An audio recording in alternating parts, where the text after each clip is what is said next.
Whispers followed him like a shadow clinging to his tailored Italian suits and the cold, hard gleam of his platinum watch. Sterling Thorne wasn't just a billionaire. He was an enigma, a ghost haunting the most expensive table at the city's most exclusive restaurant. Staff trembled, patrons averted their eyes, and no one dared to cross the invisible line he drew around himself. He was a fortress of solitude, built on billions, and his rudeness was the moat filled with ice water and venom. For 3 years, everyone had respected the unspoken rule, leave the beast to his solitude. Until tonight. Until the new waitress, a woman with nothing to lose, and eyes that held no fear, picked up her notepad, straightened her apron, and did the unthinkable. She walked right over. The Ethelgard restaurant wasn't merely a place to eat. It was a testament to the fact that money could indeed buy silence. The carpets were so plush they seemed to absorb sound. The distance between tables was measured in yards, not feet, and the lighting was a soft, forgiving gold that made everyone look like they belonged on the cover of a magazine. It was a world of hushed reverence, where the clinking of silverware was the loudest percussion and discretion was the most valuable item on the menu. And at the heart of this gilded silence, at the very best table with a panoramic view of the city's glittering skyline, sat its ghost Sterling Thorne. He wasn't a large man, but his presence consumed the space. Everything about him was sharp and severe, from the cut of his charcoal grey suit to the angular lines of his jaw. His dark hair was perfectly styled, not a strand out of place, and his eyes, a shade of startlingly pale blue, missed nothing and approved of even less. He came 3 times a week, Tuesday, Thursday, and Saturday, always alone, always at 7 o'clock, and always at table 7. The ritual was unchanging. He would be seated the manager, a perpetually nervous man named Philip, personally escorting him. He would place his phone, a slim black slab of polished obsidian face, down on the table. He would not open the menu. He would order a glass of black tot rum neat and the Wagyu steak, cooked medium rare with a side of asparagus, no sauce. He would speak in a low-clipped monotone that forced the listener to lean in, only to be singed by the cold fire of his impatience. The veteran staff had a system, a carefully choreographed dance of avoidance. The newest servers were warned about him in hushed tones in the staff room. Don't make eye contact unless he speaks to you. A seasoned waiter named Ben had once advised a terrified trainee. Don't ask him how his meal is. Don't try to make small talk.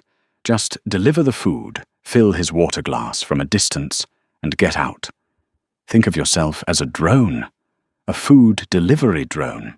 Any deviation resulted in a swift, merciless execution. A waiter who once dared to ask, "Will there be anything else?" sir, was met with a glacial stare, and the words, "If there were, I would have articulated it. Are you questioning my ability to communicate my needs?" The waiter was so rattled, he dropped a tray of glasses on his way back to the kitchen and quit the next day.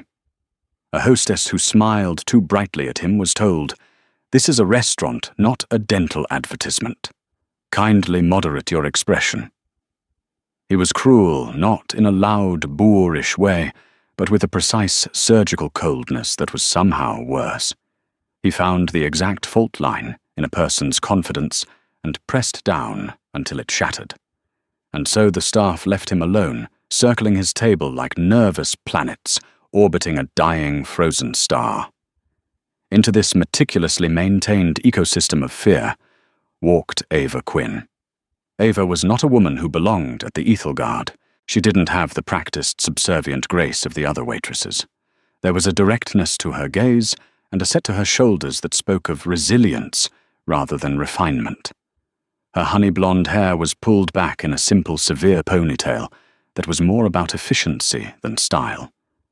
She was pretty, with a dusting of freckles across her nose that she didn't bother to cover with makeup. But it was a practical kind of beauty, one that seemed to have no time for vanity. She was 26, but the look in her green eyes was older. They had seen the sterile white walls of hospital rooms, the flickering numbers on medical monitors, and the quiet despair that settles in when hope begins to fray. Ava had been 2 semesters away from finishing her nursing degree when her younger brother Sam had been diagnosed with a rare, degenerative muscular disorder. The medical bills had piled up into a mountain of debt, so high it blotted out the sun. Her scholarships had evaporated, her part-time job wasn't enough, and her dreams had been packed away in a box and stored in the attic of her mind, labelled for later. Working at the Ethelgard was a lifeline. The tips, even after a generous split, were more than she could make anywhere else. It was her first week, and she had proven to be a quick study, unflappable, efficient and professional. She learned the wine pairings, memorized the specials, and navigated the politics of the kitchen with a calm that unnerved the more melodramatic staff members. On this particular Tuesday, the designated server for Table 7, a young man named Kevin, had come down with a sudden violent case of what the staff called thornitis. His hands were shaking so badly he couldn't hold a pen. "I can't do it, Philip," he whispered, his face pale. "Last week, he said my shoes squeaked, and it was sonically offensive. I bought new shoes, and now I'm scared these are too quiet." "I can't." Philip, the manager, looked around the room, his eyes pleading. They scanned over the veteran waiters, all of whom suddenly found fascinating points of interest on the ceiling or inside their order pads. His gaze finally landed on Ava, who was calmly polishing wine glasses behind the bar. "Ava," Philip said, his voice low and desperate. "I need a favor. A big one." She looked up, her expression neutral. "What's the favor, Philip?" He gestured with his head towards the corner table, where Sterling Thorne sat like a king surveying a kingdom he despised. "Table 7. Ben, the waiter who had given the drone speech, audibly winced. "Don't do it to her, Philip. It's her first week." "Everyone else has refused," Philip hissed. "I can't take the table myself. I have to greet the mayor's party. She's the only one." His voice trailed off. He looked at Ava. "Just the basics. Rum, steak, asparagus. No questions, no smiling, no personality. Can you do that?" Ava looked over at the man at Table 7. She saw the expensive suit, the perfect hair, the aura of untouchable wealth. But she also saw something else. She saw the rigid set of his shoulders, the way his hand rested on the table, but didn't seem to be resting at all, coiled with a nervous energy. She saw the profound, crushing loneliness of the man. It was a look she recognized. She'd seen it in the faces of patients, in long-term care people who used bitterness as a shield because it was the only thing they had left to hold. Most people saw a beast. Ava saw a man in a cage of his own making. She finished polishing the glass in her hand, placed it carefully on the rack, and untied her apron, smoothing it out before tying it again in a neat, crisp knot. It was a small centering gesture, one she used to do before entering Sam's hospital room. "Rum steak, asparagus," she repeated, her voice even. "I can do that." Ben let out a breath he seemed to have been holding for a minute. "Good luck," he mouthed silently, giving her a look of profound pity. Philip nodded, a wave of relief washing over his face. "Thank you, Ava. Just be careful." Ava picked up her notepad and a pen, even though she knew she wouldn't need them. She took a deep, steadying breath, not of fear, but of focus. Fear was watching your brother struggle to lift a spoon to his mouth. Fear was the phone ringing at 3 a.m. from a hospital number. A rude billionaire in a fancy restaurant wasn't fear. It was just a job. As she began the long walk across the sound-absorbing carpet, a hush fell over the staff who were watching. It was like watching a nature documentary, where the plucky, unknowing creature wanders into the predator's territory. They held their breath, waiting for the inevitable brutal takedown. But Ava didn't falter. Her steps were even and sure. She didn't look at the floor or the ceiling. She looked directly at the man at table 7, the man no one dared approach, and walked toward him without a trace of fear. Sterling Thorne was aware of her approach long before she reached the table. He was aware of everything in his vicinity. It was a skill honed in boardrooms where sharks circled disguised in bespoke suits, and in negotiations where a single misplaced word could cost millions. He could sense the shift in the atmosphere, the subtle change in the staff's collective posture. They were watching, waiting. He hated it. He hated being a spectacle, even one of his own creation. He had already catalogued the waitress. New. Probably desperate to be working here. He'd seen her earlier in the week, efficient and invisible, the two qualities he prized most in service staff. Now she was walking towards him directly into the blast radius he intentionally cultivated. He braced himself for the usual fawning terror, the stammering, the averted eyes, the slight tremble in the hands. He found it pathetic but necessary. It kept people at a distance. It kept the silence clean. She stopped beside the table, not too close, not too far. The perfect, professional distance. He didn't look up. He continued to stare at the polished grain of the mahogany table, waiting for her to speak, to stumble over her words, to give him the opening he needed, to dismiss her, and restore his solitude. The silence stretched. 1 second. 2. 5. He could feel the eyes of the entire restaurant staff on his back. She wasn't speaking. This was new. Every other server filled the void with a nervous, "Good evening, sir," or a quavering, "May I get you something to start?" Her silence was an unexpected move on the chessboard. It was in its own way a challenge. Finally, with a sigh of profound irritation, he lifted his head. His pale blue eyes prepared to cut her down. "If you are waiting for me to guess your purpose here," he began, his voice a low, dangerous purr, "you will be waiting a very long time. Speak." Ava met his gaze without flinching. Her own eyes, a warm, clear green, were steady. There was no fear in them. There was no awe. There was nothing. Just a calm, professional neutrality. It was like throwing a rock into a pond and seeing it hover in the air instead of making a splash. "Good evening," she said, her voice clear and even devoid of the tremor he'd expected. "I'll have the bar send over your black tot. And I will let the kitchen know you'd like the Wagyu medium rare with a side of asparagus, no sauce. Unless you'd prefer something different tonight." Sterling was momentarily stunned into silence. It was a triple assault on his established order. First, she had presumed his order, which was arrogant. Second, she had delivered it not as a question, but as a statement of fact, which was even more arrogant.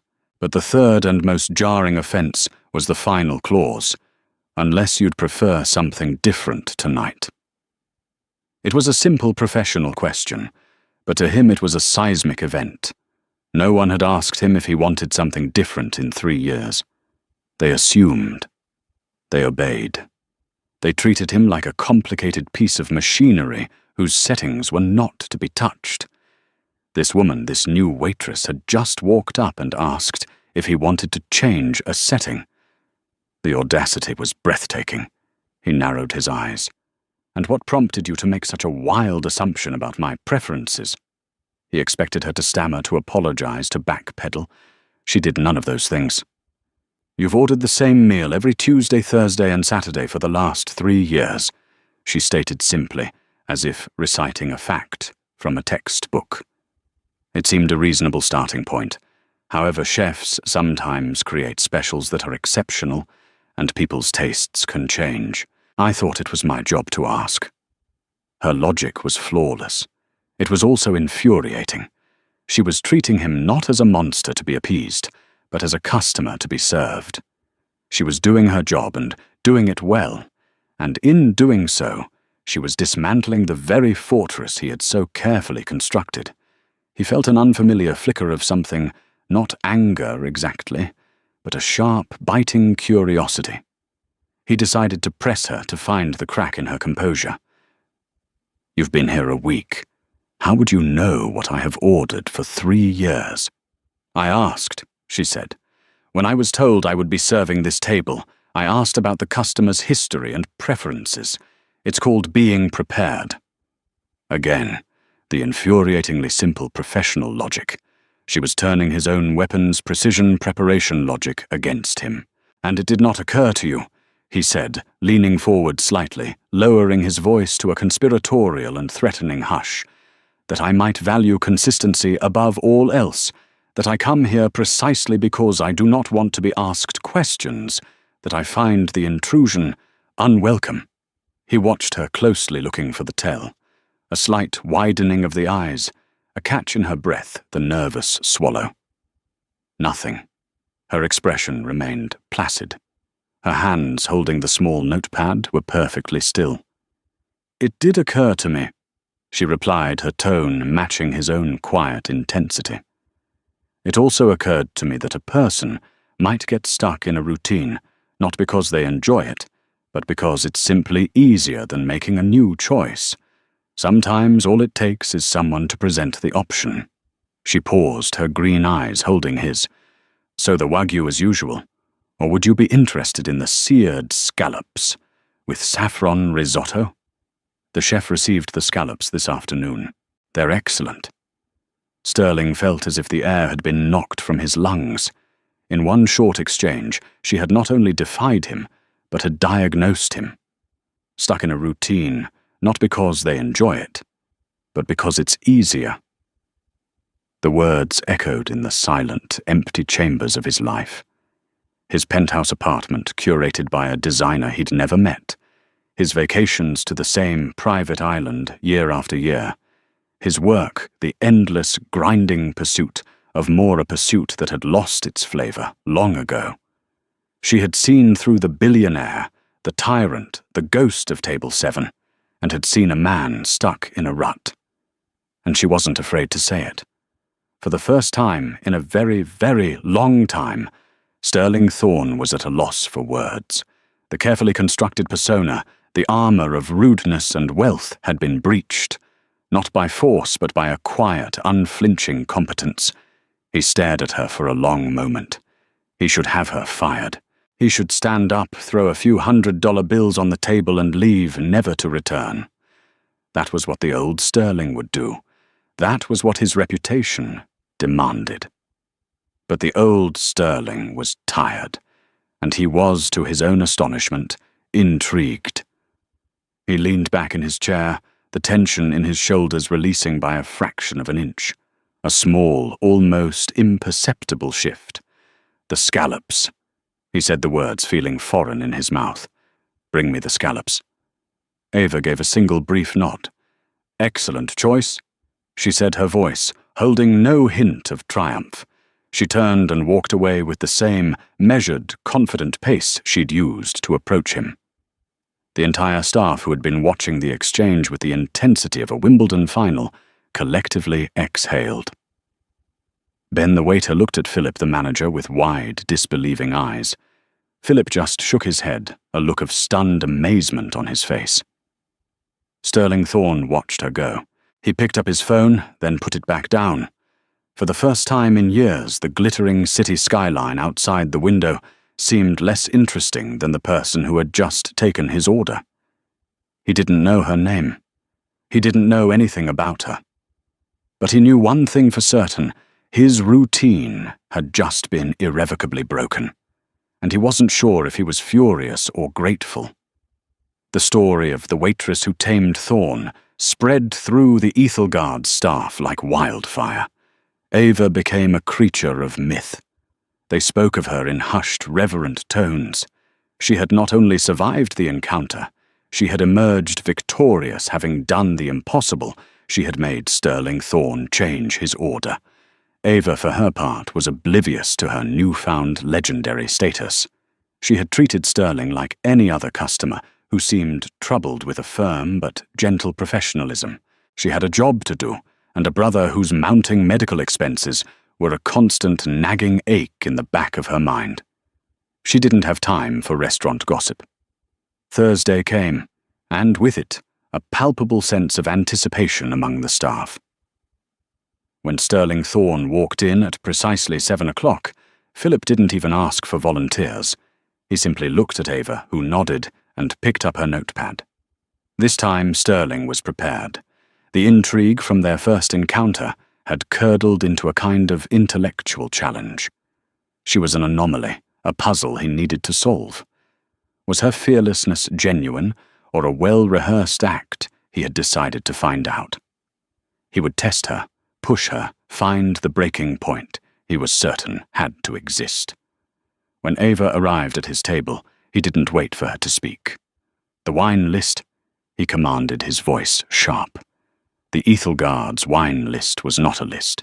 It was a tome, a leather-bound book nearly 3 inches thick, detailing over 2,000 selections, with prices ranging from a modest $100 a bottle to figures that could purchase a luxury car.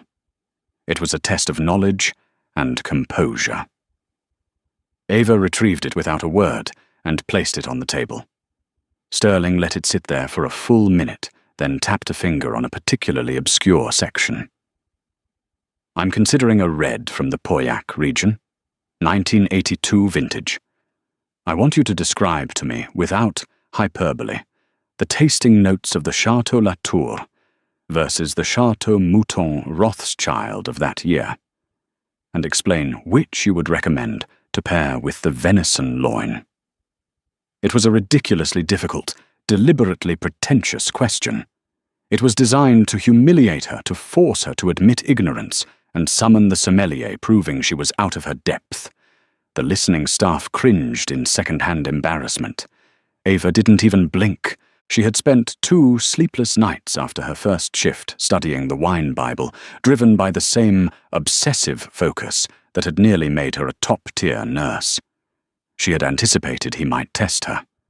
Of course, she said calmly. The 82 Latour is known for its immense structure and power. You'd find notes of cassis, graphite, and cedar. It's a very masculine, powerful wine, still formidable even after all these years. The Mouton Rothschild from the same year is more opulent, more flamboyant. It has a signature note of black currant liqueur, Asian spices, and roasted coffee. It's considered a more hedonistic experience. She paused, meeting his gaze. Frankly, for the venison, both are excellent choices. However, the gamey quality of the loin would be beautifully complemented by the earthy mineral undertones of the Latour. The Mouton, while spectacular, might overwhelm the subtler notes of the juniper berry just the chef uses. I would recommend the Latour. Sterling stared at her, his expression unreadable. He had expected her to fail. He had not expected a masterclass in oenology delivered with the cool confidence of a seasoned sommelier. He felt that same jolt again, the disorienting mix of fury and fascination. He had set a trap, and she had gracefully sidestepped it without even acknowledging it was there. Very well, he said. His voice clipped. Bring the Latour. The rest of the meal was a series of similar tests. He complained the water was a degree too cold. She replaced it without comment. He asked for a specific type of artisanal salt that wasn't on the menu. She procured it from the kitchen within minutes, explaining the chef kept a private stash for certain dishes. He was relentless, and she was immovable. A rock meeting the tide again and again. He was so focused on his game of wits with Ava that he didn't notice their arrival until they were standing directly beside his table, casting a long shadow over him. Sterling, fancy seeing you here. I thought you'd be holed up in your glass tower counting your money.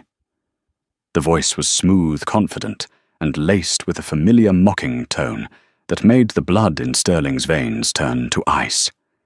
He looked up slowly. Robert Vance stood there, a man with a politician's smile and a predator's eyes, and on his arm, looking radiant in a sapphire dress, was Genevieve Croft. Genevieve, his former fiancée, the woman who had co-signed the death warrant of his first company, and his heart. Her hair was a shade blonder, her smile a little tighter, but it was her. the ghost from a past he had tried to bury under a mountain of work and bitterness. The carefully controlled mask on Sterling's face didn't just crack, it shattered. For a split second, a look of raw, profound pain flashed in his eyes. He looked winded, like he'd been punched in the gut. His posture, usually so rigid and commanding, slumped. Robert's smile widened. He saw the hit had landed, still enjoying the simple pleasures I see. Steak and wine. So predictable. "Robert," Sterling said, his voice strained tight. "Genevieve." "It's been a long time, Sterling," Genevieve said, her voice a cool melody that was torture to his ears. She didn't look at him with hatred or even pity. She looked at him with a polite, dismissive indifference that was infinitely more painful. "You're looking... well." It was a lie, and all three of them knew it. He looked haunted. The entire restaurant seemed to be holding its breath. Ava, who had been approaching with the decanted Latour, stopped a few feet away, instantly recognizing the shift in atmosphere. She saw the two newcomers, their smug, predatory confidence, and she saw Sterling, who suddenly looked small and broken at his vast, empty table. The rude billionaire, the tyrant, had vanished, replaced by a man drowning in plain sight. This wasn't a customer to be managed anymore. This was a person in distress. The nurse in her, the part of her that was trained to see symptoms and act, took over. She saw Robert Vance, lean in his voice, dropping to a low taunt meant only for Sterling. "We're celebrating, actually. Vance Croft just closed the acquisition of the Phoenix Initiative. Your old project. Thought you'd like to know. We're finally going to make it profitable." That was it. The Phoenix Initiative was Sterling's passion project, the one he had built from the ground up, the company they had stolen from him. This was not a chance encounter. It was a deliberately cruel victory lap. Sterling's hand, resting on the table, clenched into a fist so tight his knuckles turned white. He looked trapped, humiliated. Ava acted.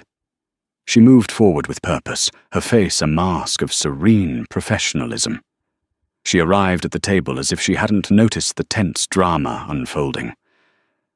"Pardon the interruption," she said, her voice cutting cleanly through the toxic air. She didn't look at Robert or Genevieve. She addressed only Sterling. "Mr. Thorne, my apologies. The chef has just informed me that the venison loin he set aside for you does not meet his standards. He is profoundly sorry, and insists on preparing the Dover sole for you instead with his compliments. It will take approximately 20 minutes. Sterling stared at her, confused. Robert and Genevieve looked at her with annoyance, their performance interrupted by a mere waitress. "What are you talking about?" Robert snapped. "We're having a conversation here." Ava finally turned her gaze to him, but it was distant, as if looking at a piece of furniture. "My apologies, sir," she said coolly. "I'm speaking with my customer." She then returned her full attention to Sterling. 20 minutes, sir. It will give you a moment. Perhaps you'd like to take a call in the foyer while you wait." It was a masterful performance. She had given him an excuse, a plausible reason to leave the table without looking like he was fleeing. She had created an escape hatch where there had been none. Understanding dawned in Sterling's eyes. He looked at her, and for the first time he saw not an anomaly or a puzzle, but an ally, a lifeline. He rose slowly from his chair, his composure returning piece by piece. He straightened his suit jacket. "An unfortunate development with the venison?" he said, his voice regaining its steady, cold timbre. He looked past Robert and Genevieve, as if they were invisible. "But the chef's standards are, of course, paramount. Thank you," he said directly to Ava, "for your diligence." He then turned, and without another glance at the two people who had just tried to ruin him, he walked away from the table, his back straight, his dignity intact. He wasn't fleeing. He was a discerning customer, inconvenienced by a kitchen error. Genevieve looked momentarily flustered, her perfectly staged scene ruined. Robert Vance shot Ava a look of pure venom. "You did that on purpose," he hissed. Ava met his glare with the same unflinching calm she had shown Sterling. "I don't know what you mean, sir," she said. "I was doing my job." She then proceeded to clear the unused wine glasses from the table, moving with a deliberate, unhurried grace, a silent dismissal more powerful than any words. Defeated Robert and Genevieve had no choice but to turn and walk away, their moment of triumph soured. Ava stood alone at table 7. She knew there was nothing wrong with the venison. She knew she had just lied to a billionaire and stood up to 2 of his tormentors. She had crossed a line, a very dangerous one. She wasn't just a waitress anymore. She had intervened. And she had a feeling that nothing from this point forward would ever be simple again. Sterling didn't return to his table. Ava knew he wouldn't. The Dover Soul Gambit had been a life raft, and he had used it to get to shore. She half expected to be fired on the spot. Philip the manager approached her after the commotion had died down his face, a mixture of terror and awe. "Ava," he whispered. "What was that?" "Customer service," she replied, simply stacking the plates. He stared at her for a moment, then seemed to decide that ignorance was the safest course of action. "Right. Well, carry on." The rest of her shift was quiet. At 11 p.m., she clocked out her body aching from being on her feet for 10 hours.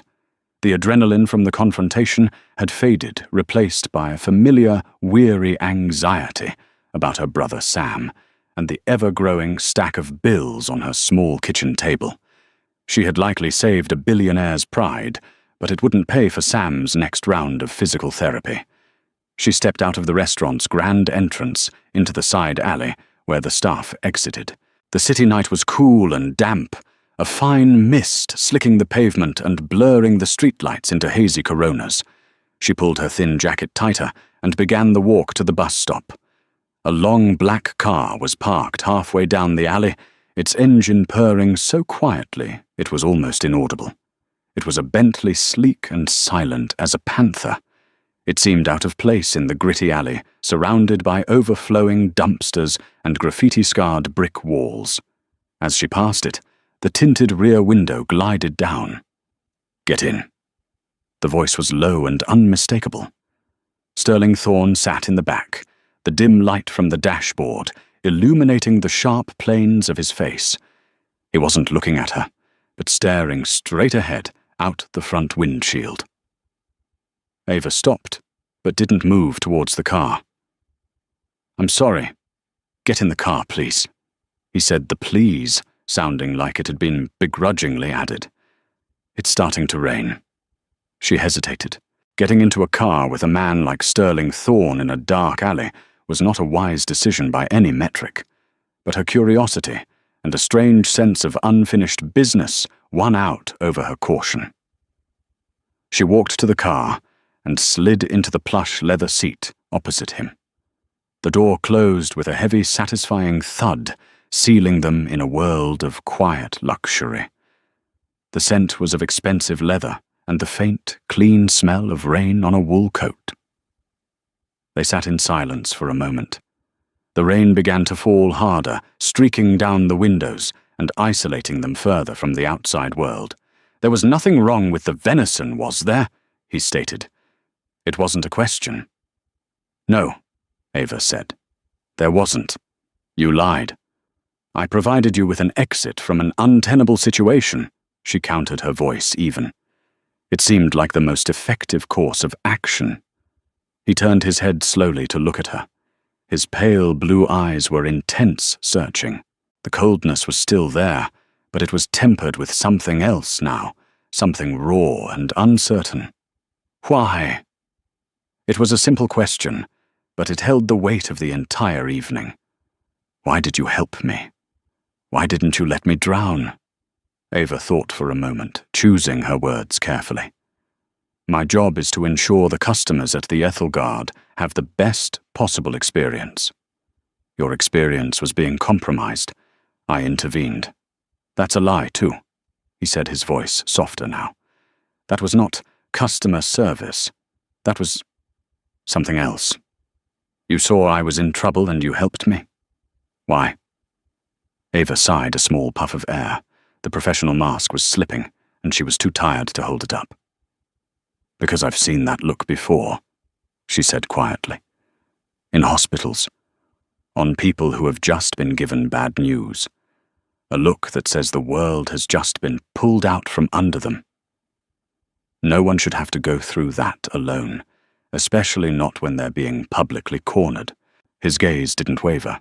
He seemed to be processing her words, turning them over, and examining them. Those people, he said. Robert Vance and Genevieve Croft. They were my business partners. She was my fiancée. They stole my first company, a company I built from nothing with my own hands. The Phoenix Initiative. Tonight they came to tell me they were acquiring what was left of it. It was a message. He said it all in a flat monotone, as if reading a dry business report. But Ava could hear the deep, ancient pain beneath the words. The betrayal that had shaped him, that had frozen him into the man he was today. It explained everything. The rudeness, the isolation, the fear of being seen. He wasn't a beast. He was a man with a wound that had never been allowed to heal. I'm sorry, she said, and she meant it. He gave a short, bitter laugh. Don't be. Pity is useless. Action is not. He leaned forward slightly. You are wasted at that restaurant. You're observant, you're quick-thinking, and you are, for reasons I cannot possibly fathom, completely unintimidated by me. You're just a man, she said simply.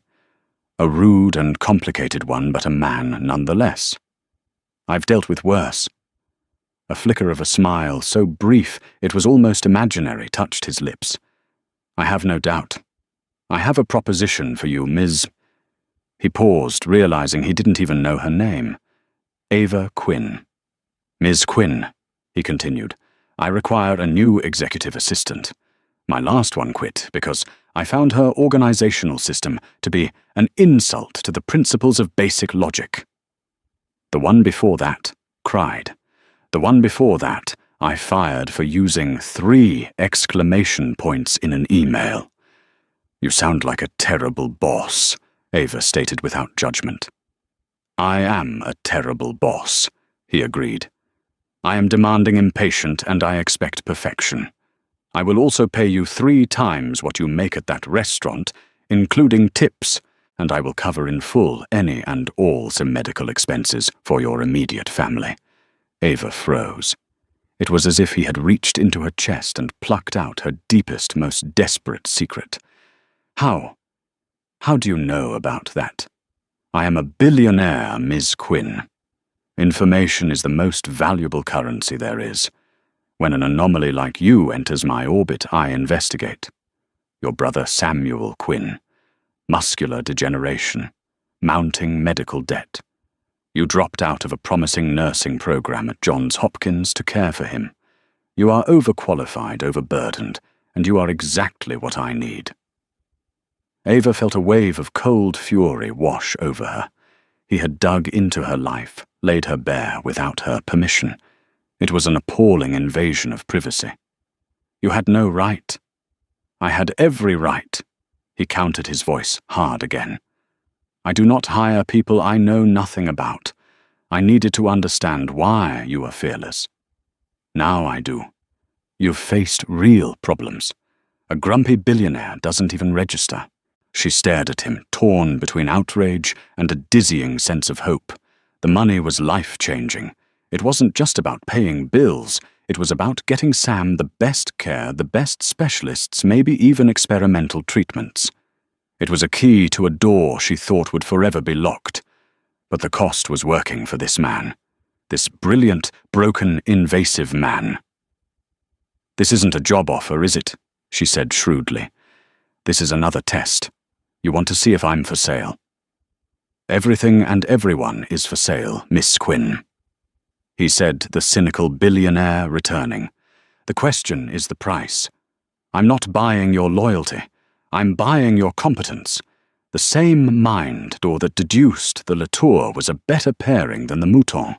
The same mind that fabricated a story about Dover Sole in 10 seconds to diffuse a hostile situation. I don't need your friendship. I need your brain. He let the offer hang in the air between them, a glittering, dangerous thing. Ava looked out the rain-streaked window at the bus stop down the street. She could say no. She could walk away, preserve her privacy and her pride. She could get on that bus, go home to her tiny apartment, and continue to fight a losing battle against a mountain of debt. Or she could get out of the alley and into the world. She thought of Sam, of his quiet courage, in the face of a body that was failing him. He never complained. He just kept fighting. She had to do the same. This man, Sterling Thorne, was not her enemy. He was an opportunity, a difficult, complicated, infuriating opportunity.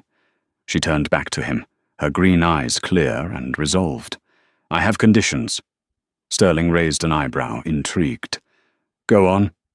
My hours are 9 to 6. Not a minute more unless it's a genuine emergency. My weekends are my own. You will not speak to me in the manner you speak to your other employees. You will be direct, but you will be civil, and you will never ever dig into my private life again, without my express permission. All communication about my family goes through me. She had laid down the law to a man who obeyed no laws but his own. He stared at her, a long, assessing look.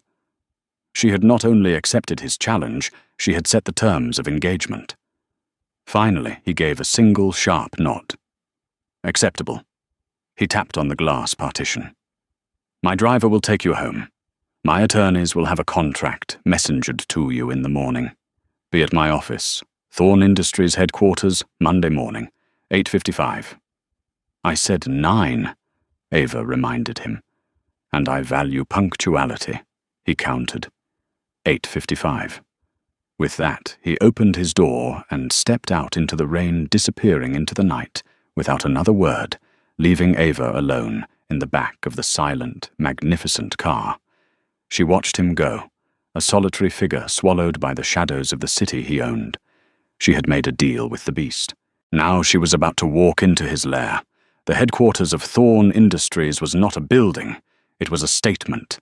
A shard of smoked glass and black steel that pierced the sky. It was designed to intimidate, to project power and unassailable wealth. The lobby was a cavern of Italian marble and abstract art that probably cost more than the gross domestic product of a small country. The silence here was different from the restaurants. It was the hum of immense, concentrated power. Ava, dressed in a simple but professional black dress she'd bought over the weekend with a cash advance Sterling had insisted on sending, felt a flutter of apprehension for the first time. This was his world. A world of high-stakes finance, corporate espionage, and ruthless ambition. It made a rude customer at a restaurant seem like a walk in the park. Her first day was a trial by fire. The outgoing assistant, a teary-eyed young woman who looked barely 20, gave her a 30-second handover that consisted mainly of, he likes his coffee, black, his calls screened, and his bullshit filtered. Good luck. Then she practically ran out of the office. The office itself was an extension of Sterling. A vast, minimalist space with a desk that looked like a modern art installation and a floor-to-ceiling window offering a godlike view of the city. And it was a chaotic mess. Not a mess of clutter, but of information. Stacks of unread reports, piles of competing proposals, and a digital calendar so overbooked it looked like a glitch. He was a genius at making money, but a disaster at managing the mundane architecture of his own life. This, Ava realized, was her true purpose. He hadn't just hired an assistant. He had hired an architect to bring order to his chaos. She started small. She learned the phone system, a complex network of lines and priorities. She fielded calls from irate investors, sycophantic partners, and ambitious underlings, all with the same calm, impenetrable politeness she had used at the restaurant. She learned to decipher Sterling's moods from the cadence of his footsteps. Quick and sharp meant he was focused. A slower, heavier tread meant a storm was brewing. Sterling watched her, testing her constantly. He would ask for a specific financial report from 3 years ago, expecting her to spend hours searching. She would have it on his desk in 5 minutes, having spent her first 2 days creating a new, intuitive digital filing system for his archives. He would mumble a half-formed idea for a new acquisition. An hour later, she would present him with a concise 1-page brief on the target company, including their financials, leadership, and potential vulnerabilities. She was not just his assistant. She was becoming his external processor. She anticipated his needs, filtered out the noise, and presented him with clear, actionable information. For the first time, Sterling felt the immense pressure of his own chaotic genius begin to ease. The background noise in his head, the constant grinding task of managing his own life, was fading, leaving him free to focus on what he did, best strategy and innovation. Their interactions remained strictly professional, governed by the rules Ava had set in the car. He was direct, often blunt, but never cruel. He would say, "This report is insufficient. I need deeper analysis on market penetration. Not, are you incapable of basic analysis?" He respected their contract. A strange, quiet rhythm developed between them. A partnership built not on warmth, but on a shared foundation of competence and mutual respect. Ava, in turn, began to see the man behind the myth. She saw his relentless work ethic, his brilliant financial mind that could see patterns no one else could. She saw him in moments of quiet contemplation, staring out at the city, the weight of his empire etched on his face. The wound from his past with Robert Vance and Genevieve Croft was still there, a shadow she could sense in his moments of quiet. It was the source of his paranoia, his inability to trust, and the source of that paranoia was about to launch a full-scale assault. One afternoon, a week into her new job, Sterling was in a tense, closed-door meeting with his board. Ava was at her desk when a name flashed on the caller ID that made her blood run cold: Robert Vance. Her first instinct was to reject the call to shield Sterling from him, but her second, more calculated thought was that information was power. She needed to know what he wanted. She answered the call. Sterling Thorne's office.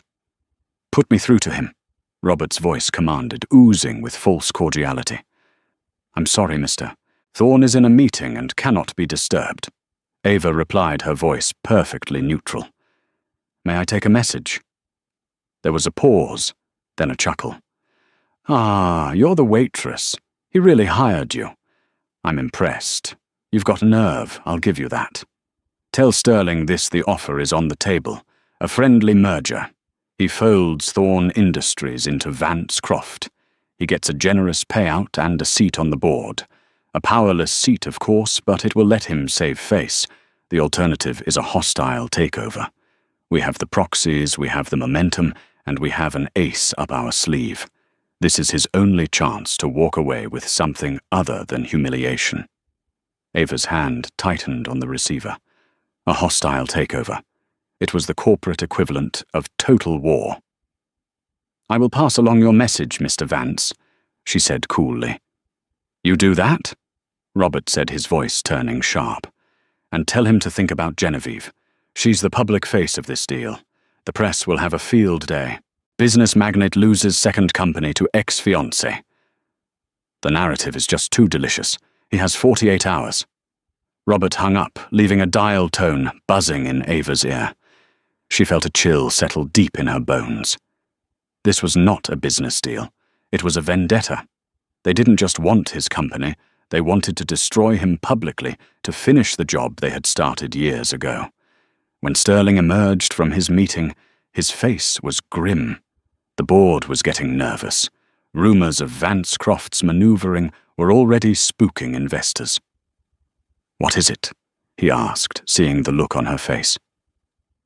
Ava relayed Robert's message word for word, her voice steady and precise. As she spoke, she watched the color drain from Sterling's face. The mention of Genevieve of the public narrative was a poisoned dart, and it had hit its mark. He sank into the chair behind his desk, looking not like a titan of industry, but like a man facing a firing squad. "They've been planning this for years," he said, his voice hollow. "Using the capital and connections they built from what they stole from me to come back and take the rest." He ran a hand through his hair, a rare crack in his perfect veneer. The ace up his sleeve. It has to be something from the Phoenix days. Some piece of leverage I've forgotten. He looked defeated. The ghost of his past had risen, and this time it was threatening to consume everything. Ava looked at the man before her. She saw the pain, the exhaustion, the old wound torn open again. But she also remembered the promise she'd made to herself and to her brother.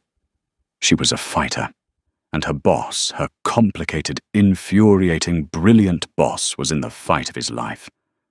"No," she said, her voice cutting through his despair. He looked up, startled. "No. No," she repeated, her voice firm. "You are not going to roll over. You are not going to let them win. There is always another option. We just haven't found it yet." She walked over to the stacks of old files and reports she had spent a week organizing. "You said he has something from the Phoenix days. So we're going to go through the Phoenix days. Every document, every contract, every email. We're going to find his ace, and then we're going to trump it." Sterling stared at her, at this incredible woman who had gone from serving him wine to planning his defense strategy in the space of a few weeks. Her eyes were bright with a fierce, intelligent light. She was not offering him pity. She was offering him a plan. She was offering him a fight. A slow fire began to burn in his chest, chasing away the cold despair. He had been alone for so long, fighting his demons in solitude. For the first time, he had an ally in his corner. He stood up, the slump gone from his shoulders. "Where do we start?" he asked. Ava pulled a large archive box onto a clear table. "We start at the beginning. For the next 48 hours, they didn't leave the office. They worked side by side, fueled by black coffee and a desperate sense of urgency. They were a general and his lieutenant planning for the battle that would define their future, searching through the ghosts of the past for the weapon that would save them. The storm had arrived. The 40th floor of Thorn Industries became a war room. For nearly 48 hours they worked in a state of focused synergy, surrounded by coffee cups and mountains of old files. With the deadline looming, Sterling's resolve finally crumbled. "It's no use," he said, his voice rough with exhaustion. "Whatever he has, it's hidden too well. They've won." Ava, however, refused to accept defeat. "No," she insisted, her eyes bright with intensity.